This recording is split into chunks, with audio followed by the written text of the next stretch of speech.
Shalom, selamat pagi buat kita semua. Pagi hari saya rindu akan menyampaikan kebenaran firman Allah dengan judul mengalahkan si raksasa besar. Yang terambil di dalam kitab 1 Samuel pasal 17 mulai ayat 40 hingga ayat yang ke-58, tetapi ayat menjadi ayat perenungan di dalam ayatnya yang ke-40. Bunyi firman Allah, lalu Daud mengambil tongkatnya di tangannya, dipilihnya dari dasar sungai 5 batu yang licin, dan ditaruhnya dalam kantung gembala dan yang di bawahnya, yang ini tempat batu-batu, sedang umbannya dipegangnya di tangannya. Demikianlah ia mendekati orang Filistin itu. Saudara yang dikasihi Tuhan, di dalam firman Allah dijelaskan secara terperinci tentang bagaimana seorang Daud ketika menghadapi sang raksasa besar tadi. Ayat 40 dikatakan dalam ayat yang terakhir, sedang umbannya dipegangnya di tangannya, demikianlah ia mendekati orang Filistin itu. Demikianlah ia mendekati orang Filistin itu. Kita tahu bersama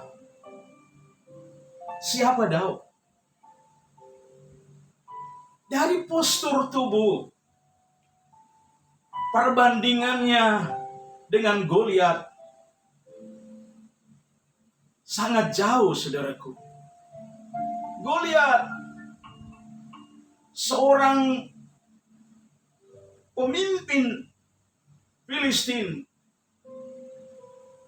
yang badannya bagaikan raksasa yang besar. Sementara si Daud postur tubuhnya yang kecil, saudara. Tetapi Alkitab memberi pernyataan secara terperinci bagaimana hidup Daud. Dikatakan dengan keberaniannya ia mendekati orang Filistin itu. Ia mendekati si raksasa besar itu. Karena itu, saudara yang dikasihi Tuhan, di dalam kebenaran firman Allah pagi hari ini, tentu kita tahu bersama, di dalam peperangan pasti ada yang kalah, tetapi ada pula yang menang. Dalam kehidupan orang Kristen, dalam menjalani hidup di tengah dunia ini pun tidak lepas dari peperangan rohani. Karena itu ada beberapa langkah untuk kita dapat mengalahkan si raksasa besar, roh Goliat yang sedang bekerja di dalam dunia. Goliat adalah gambaran kuasa kegelapan. Raksasa-raksasa yang sedang diarahkan untuk melumpuhkan pertahanan dan ketahanan umat-umat Allah. Baik itu secara spiritual, secara iman, maupun secara alami. Ada dua cara iblis diibaratkan Goliat yang besar atau raksasa yang besar. Dia hadir di tengah-tengah pencobaan, di tengah-tengah kesulitan, di tengah-tengah ketenangan dan kedamaian. Terlebih si raksasa besar yang sedang menggoncangkan peradaban global, COVID-19, yang sudah barang tentu itu juga ada ibarat si raksasa besar. Dia melumpuhkan segala sistem nilai yang sudah tertata rapi, saudaraku. Karena itu Alkitab memberi penjabaran secara lengkap tentang bagaimana strategi umat-umat Allah menghadapi si raksasa besar ini. pertama, Alkitab memberi penjabaran buat kita untuk mampu untuk melumpuhkan si raksasa besar seperti Daud tadi. Luar biasa, saudara. Katakan dia mendekati orang Filistin itu dengan penuh keberanian iman. Alkitab berkata iman yang besar seperti Daud mengatasi si raksasa besar. Dia peroleh karena imannya yang telah teruji kepada Tuhan. Yang kedua, rahasia kemenangan umat-umat Allah, rahasia kemenangan kita umat-umat Allah.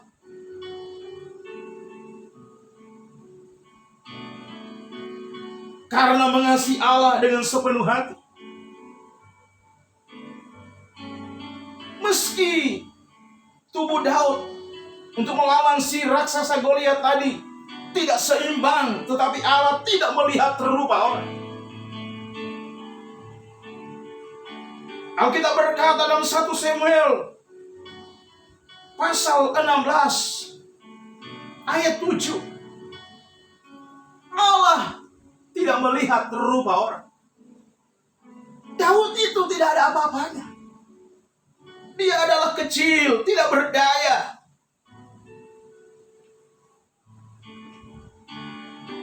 Tetapi Alkitab memberi pernyataan secara lengkap dalam hidup. Rahasia kemenangan Daud ketika dia mencari wajah Tuhan.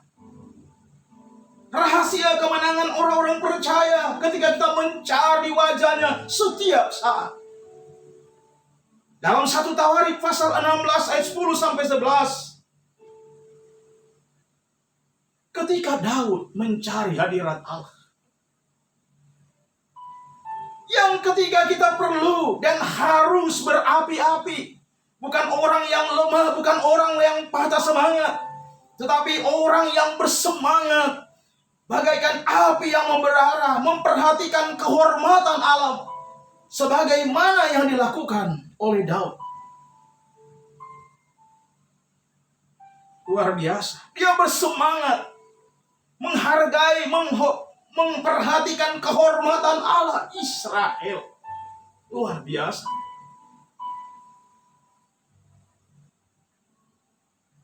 Dan yang keempat, kepercayaan Daud kepada Tuhan selalu diperkuat oleh ingatan akan masa lalu, masa lampau, di mana waktu sebelum dia dipromosi menjadi seorang pemimpin menggantikan sang mertua yang lengser dari tampuk pemerintahan awal karena ketidaktaatan terhadap Allah. Dia mulai terlatih di medan laga. Dia melihat kakak-kakaknya dalam bertempur. Saudaraku, dia berkata kepada kakak-kakaknya, jangan takut. Pasukan yang besar itu lebih banyak pasukan kita, tentara Allah kita. Luar biasa, saudaraku. Sebagai orang percaya, menghadapi raksasa besar, kita tidak bisa lawan dengan kekuatan kita sendiri. Kita berkata, untuk dapat mengalahkan si raksasa besar itu, Allah lah yang mengalahkan. Alkitab berkata dalam 1 Samuel pasal 17 ayat 37. Ayat 37 dan 45 sampai 47. Dan Mazmur 33 ayat 16 dan 17. Bahwa kita perlu hadapi itu dengan mengandalkan kuasa Allah. Haleluya. Yang kelima, saudaraku, kita perlu pengurapan rohnya. Kita perlu impartasi seperti Daud. Dia diurapi oleh Roh Kudus. Dia diurapi oleh Roh Tuhan. Sehingga di sana Roh Tuhan menguasai hidupnya. Kalau kita diurapi oleh Roh Tuhan, kita mampu berhadapan dengan si raksasa besar. Kekuatan apapun yang sedang dia buat onar dalam dunia ini. Dia menanamkan kekhawatiran, dia menanamkan ketidakpercayaan, dia menanamkan sesuatu yang membuat kita kehilangan jati diri dan pegangan di hadapan Allah. Tapi Alkitab berkata, kalau kita penuh dengan Roh, maka Allah akan memuliakan kita, dan kita juga pun akan memuliakan Allah. Saudara yang dikasihi Tuhan, Alkitab berkata kita perlu pengurapan seperti Daud. Luar biasa. Kalau kita umat-umat Allah menghadapi persoalan yang sangat pelik, yang sangat sukar, berhadapan dengan si raksasa besar tadi, marilah kita gunakan iman yang sungguh, kualitas rohani yang baik, diurapi oleh Roh Kudus. Haleluya. Seperti juga Daud yang menggunakan iman yang besar dan diurapi oleh Roh Tuhan, sehingga dia mampu mengalahkan si raksasa besar. Itulah Goliat. Saudara yang dikasihi Tuhan, jangan pernah takut. Sebab Allah terus mengawasi dan menyertai perjuangan hidup kita. Kita ada dalam dunia ini, tapi Allah selalu ada di setiap waktu untuk menolong saudara dan saya. Jangan pernah ragu. Mungkin Anda berhadapan dengan Goliat yang besar, si raksasa yang besar alias penyakit yang sulit disembuhkan. Dokter berkata tidak mungkin disembuhkan, siapa bilang? Kalau kita mengandalkan kuasa Tuhan, mengandalkan kuasa Roh Kudus, mengimani apa kata firman Allah itu terjadi, percaya kita disembuhkan oleh Tuhan. Jangan pernah takut si raksasa COVID-19. Yang perlu dalam hidup kita 3 penerapan yang dilakukan oleh pemerintah untuk menjadi bagian hidup kita. Jaga jarak, cuci tangan, dan kurangi kerumunan banyak orang.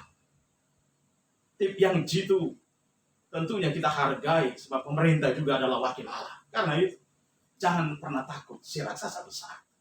Dia tidak akan pernah mengganggu hidupmu kalau kita memiliki tatib hidup selagi kita ada dalam dunia ini. Baik itu dalam para pribadi, di tengah-tengah berumah tangga, di tengah-tengah kita bergereja, berjemaat, di tengah-tengah kita berada di lingkungan masyarakat luas, di tengah-tengah kita berada di pekerjaan, dimanapun kita berada.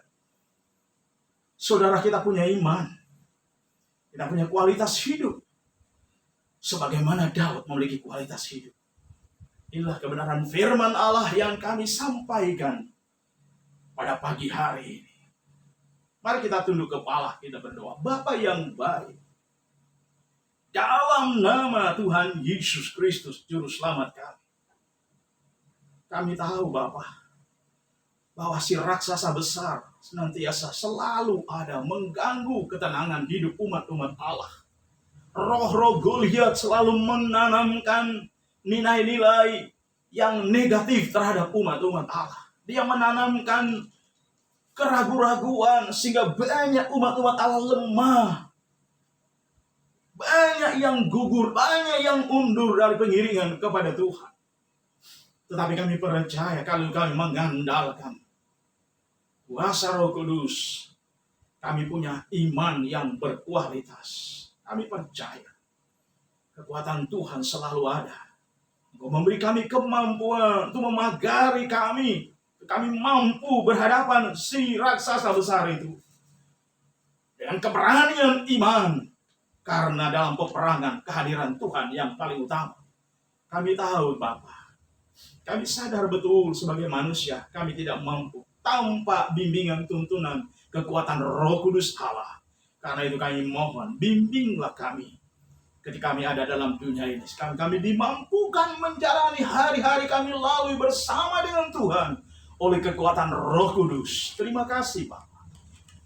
Sempurnakan kebenaran firman Allah. Sempurnakan doa yang kami sampaikan pada pagi hari. Di dalam nama Tuhan Yesus Kristus kami berdoa dan mengucap syukur. Haleluya. Haleluya. Amin. Terima kasih. Shalom. Tuhan memberkati semua.